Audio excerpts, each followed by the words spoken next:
প্রিয় দেশবাসী, আসসালামু আলাইকুম রহমতুল্লাহি ওয়া বারাকাতুহু। আগামীকাল নির্বাচনের নামে এক প্রহসন, জালিয়াতির মাধ্যমে ক্ষমতাকে কুক্ষিগত করে রাখার এক অপচেষ্টার নাম। বিরোধী মত এবং বিরোধী শক্তিকে কিভাবে দলন করে, কিভাবে গায়েবী মামলা দিয়ে, কিভাবে সমানে গ্রেপ্তার করে জেলখানাকে ক্ষমতার 3 গুণ 4 গুণ লোক দিয়ে ভরিয়ে ক্ষমতার অপব্যবহার করে তথাকথিত এই নির্বাচনের আয়োজন করা হয়েছে, আপনারা তা ভালো করেই জানেন।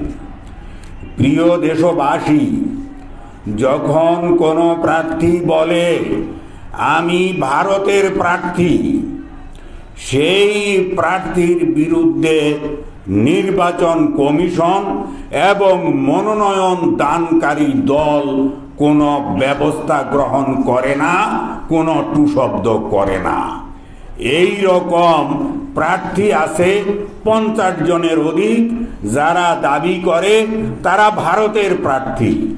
বাংলাদেশের নির্বাচনে একটি স্বাধীন সার্বভৌম রাষ্ট্রের জাতীয় নির্বাচনে ভিন দেশের প্রার্থী কি করে হতে পারে? এটা কেমন গণতন্ত্র? এটা আপনারাই বিবেচনা করুন। খোদ আওয়ামী লীগেরই গঠনতন্ত্রের মধ্যে আছে যে তারা প্রতিটি জাতীয় সংসদ আসনে একজন করে প্রার্থী দেবে এবং এর বাইরে তাদের দল থেকে যদি কেউ অন্য কোনোভাবে প্রার্থী হয়, তাহলে আওয়ামী লীগ ওই প্রার্থীর বিরুদ্ধে শৃঙ্খলাজনিত পদক্ষেপ গ্রহণ করবে। আর সেই গঠনতন্ত্র খোদ আওয়ামী লীগের গঠনতন্ত্রকে বৃদ্ধাঙ্গুলি দেখিয়ে আওয়ামী লীগের সভাপতি যখন ডামি প্রার্থী হতে উৎসাহিত করেন, স্বতন্ত্র প্রার্থী হতে উৎসাহিত করেন, বিদ্রোহী প্রার্থী হতে উৎসাহিত করেন, তাহলে আওয়ামী লীগের গঠনতন্ত্র কোথায় আছে আমাদের জানার প্রশ্ন। আজকে অত্যন্ত দুঃখ ভারাক্রান্ত হৃদয়ে আমরা এখানে এসেছি। আপনারা কষ্ট করে এসেছেন, আপনারা আমাদের কথা শুনছেন, আপনাদেরকে ধন্যবাদ জানাচ্ছি। এখন আমি অনুরোধ করছি আমাদের দলের সদস্য সচিব জনাব মুজিবুর রহমান মঞ্জু এই তথাকথিত নির্বাচনে আমাদের ভূমিকা কি এই বিষয়ে বিশদ আলোচনা করবেন। আমি জনাব মুজিবুর রহমান মঞ্জুকে মাইক দিচ্ছি। সম্মানিত সাংবাদিক বন্ধুগণ, জনাব মুজিবুর রহমান মঞ্জু।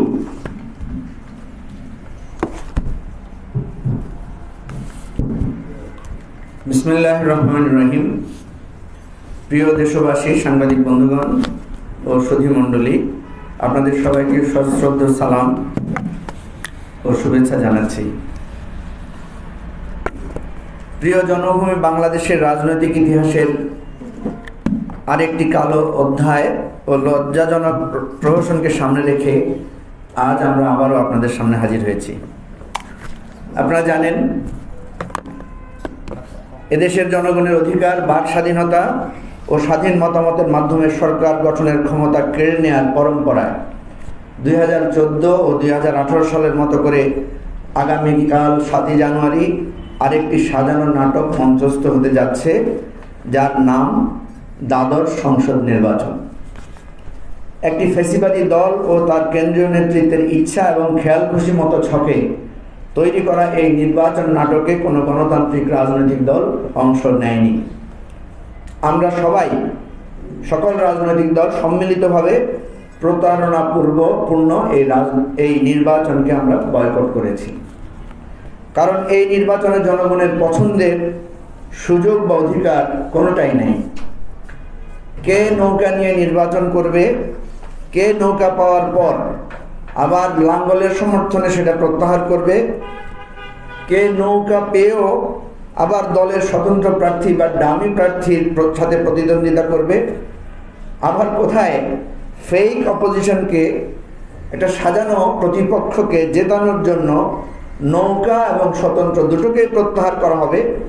এই পুরো কর্মটাই, এই পুরো চক্রটাই একজনের ইচ্ছাধীন। সেটা কে, সেটা আপনারা জানেন। নির্বাচন কমিশন, প্রশাসন, পুলিশ, সরকারি দলের প্রত্যক্ষ পরোক্ষ প্রার্থী, বানানো দালাল, হাইব্রিড দল এবং ডামি প্রার্থীরা সবাই একজনের নির্দেশে মূলত তারা খেলার পুতুল। তাদের পরস্পর কৃত্রিম অভিনয়ের রাষ্ট্রের হাজার হাজার কোটি টাকা লোপাটের মৎস্যকে আগামীকাল নির্বাচন বলে চালিয়ে দেওয়ার একটা অপচেষ্টা চালানো হবে এবং হচ্ছে।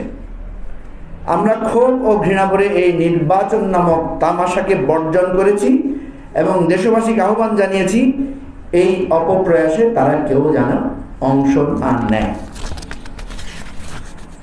আপনারা দেখেছেন শুরু থেকেই আমরা যারা এই ফেক ইলেকশন, এই তামাশার নির্বাচনের ব্যাপারে আমরা বক্তব্য দিয়েছি, আন্দোলন করেছি, আমাদের পুরো আন্দোলনটাই ছিল শান্তিপূর্ণ, অহিংস এবং নিয়মতান্ত্রিক। কিন্তু সরকার পদে পদে বাধা দিয়ে, সন্ত্রাসী এবং পুলিশ লেলিয়ে দিয়ে আন্দোলনটাকে নস্যাৎ করার জন্য তারা চেষ্টা করেছে। আপনারা দেখেছেন আমরা যখন কোনো সমাবেশ করতে যেতাম তারা বলতো যে পুলিশের অনুমতি লাগবে, পুলিশের অনুমতি ছাড়া সমাবেশ করা যাবে না। এরপরে তারা কি করতো, তারা রাস্তায় রাস্তায় তল্লাশি চৌকি বসিয়ে, ছাত্রলীগ, পুলিশ, ডিবিএসবি নানা ধরনের তল্লাশি বসিয়ে রাজনৈতিক নেতাকর্মীদেরকে হয়রানি করেছে। বাস, ট্রেন, স্টিমার, লঞ্চ এগুলো বন্ধ করে দিয়ে বিরোধী দলের সমাবেশে যাতে কেউ সমাগম হতে না পারে সেদিন সেগুলো তারা ঠেকিয়ে দেওয়ার চেষ্টা করেছে। এবং এরপরে তারা যেটা করেছে, বিরোধী দলের যেদিন কোনো কর্মসূচি থাকে সেই দিন তারা একটা পাল্টা কর্মসূচি দেয় এবং সেটার নাম দিয়েছে তারা শান্তি সমাবেশ। এবং আমরা দেখেছি সেই সমস্ত শান্তি সমাবেশে লাঠি, রড, হকি স্টিক, রামদা এগুলো নিয়ে তারা নাকি শান্তি সমাবেশ করে। এই হামলা, গুম, খুন, গায়েবী মামলা ইত্যাদি এমন কোনো অস্ত্র তারা ব্যবহার করে নাই যে সরকারি দলের বিপক্ষে রাজনৈতিক দলগুলো যাতে সমবেত হতে না পারে, কোনো সমাবেশ না করে, সব ধরনের অস্ত্র তারা ব্যবহার করেছে। গত 28 অক্টোবর 2023 তারিখে আপনারা সাংবাদিক ভাইয়েরা, সারা দেশের মানুষ সবাই সাক্ষী আছেন, লক্ষ লক্ষ মানুষ সমবেত হয়েছিল বিভিন্ন রাজনৈতিক দলের, প্রধানত বিএনপি এবং অন্যান্য। আমাদের শান্তিপূর্ণ সমাবেশ ছিল। সেদিন হাজার হাজার রাউন্ড টিয়ার শেল, গুলি, গ্রেনেড চার্জ করে যে তাণ্ডবটা তারা চালিয়েছে, এটা আরেকটা 5ই মে 2013 অথবা কেউ কেউ বলেছেন যে 1971 সালের 25শে মার্চের ভয়াবহ নৃশংসতার সাথে এটা তুলনীয়। আপনারা দেখেছেন যে আমাদের এবি পার্টির অফিসেও হামলা করা হয়েছে এবং আমাদের মঞ্চ ভাঙচুর করা হয়েছে। 28 অক্টোবর পর থেকে বিএনপি এবং আন্দোলনরত বিরোধী দলগুলোর উপর নেমে এসেছে সরকারি মর্মন্তুদ নির্যাতনের ভয়াবহ স্টিম রোলার। মির্জা ফখরুল ইসলাম আলমগীর সহ শীর্ষ বিরোধী নেতৃবৃন্দ এবং প্রায় 30,000-এর অধিক নেতাকর্মীকে গ্রেফতার করে কারাগারে নিক্ষেপ করা হয়েছে। রাজনৈতিক দলের অফিসগুলো সিলগালা করে দেওয়া হয়েছে।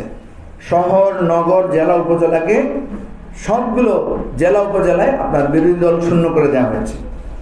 সাধারণ কর্মী সমর্থকদের বাড়ি ঘরে পর্যন্ত রাতে বেলা পুলিশ গিয়ে ভয় ভীতি প্রদর্শন করেছে। ফলে বিরোধী দলের নেতাকর্মীরা, ম্যাক্সিমাম বিরোধী দলের নেতাকর্মীরা তারা ঘর ছাড়া, তারা ঘরের বাইরে অবস্থান করছে।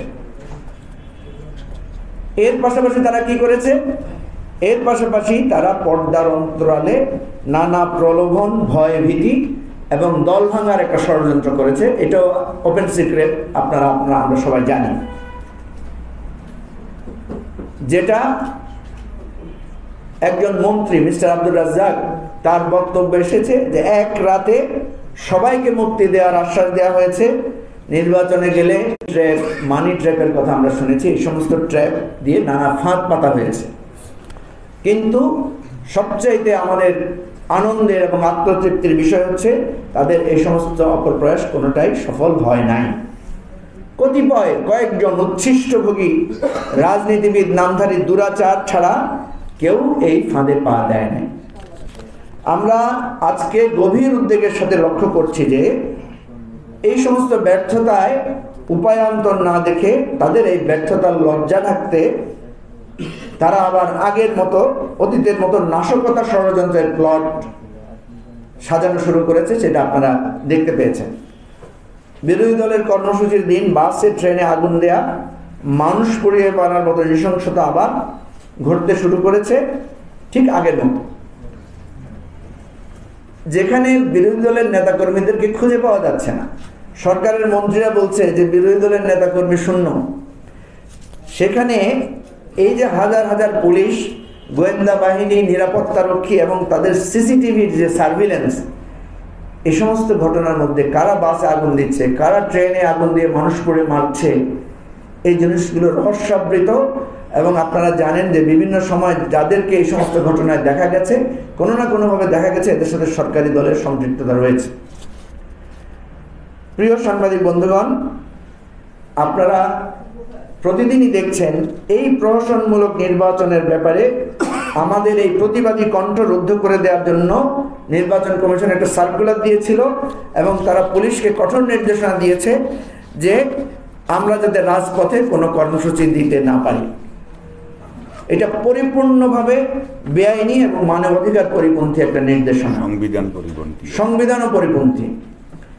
এই যে এত বাধা, এই যে গত 27 ডিসেম্বর 2023 রংপুর মহানগরে এবি পার্টির প্রচারপত্র বিতরণ কর্মসূচি চলার সময় সেখানে এসে ছাত্রলীগ এবং পুলিশ যৌথভাবে বাধা দিয়ে আমাদের 3 জন নেতাকে তারা গ্রেফতার করেছে এবং একটা মিথ্যা মামলা দিয়ে তাদেরকে জেলে পাঠিয়েছে। গত 4 জানুয়ারি আপনারাই দেখেছেন, আপনারাই লাইভ দেখিয়েছেন, আমাদের কেন্দ্রীয় কর্মসূচি যখন আমরা করছিলাম প্রচারপত্র বেলি অনুষ্ঠান, সেখানে ছাত্রলীগের সন্ত্রাসীরা ট্রাকে এবং মোটরসাইকেল যোগে এসে তারা হামলা করেছে, আমাদের 2 জন কর্মীকে আহত করেছে এবং আমাদের প্রচারপত্রগুলো ছিনিয়ে নিয়ে সবগুলোতে আগুন ধরিয়ে দিয়ে তারা এখানে পুড়িয়ে দিয়েছে। পুলিশ ও আওয়ামী লীগের এত সব তাণ্ডব এবং মানুষকে জোর করে ভয় ভীতি দেখিয়ে ভোট কেন্দ্রে নেয়ার আপ্রাণ চেষ্টা সত্ত্বেও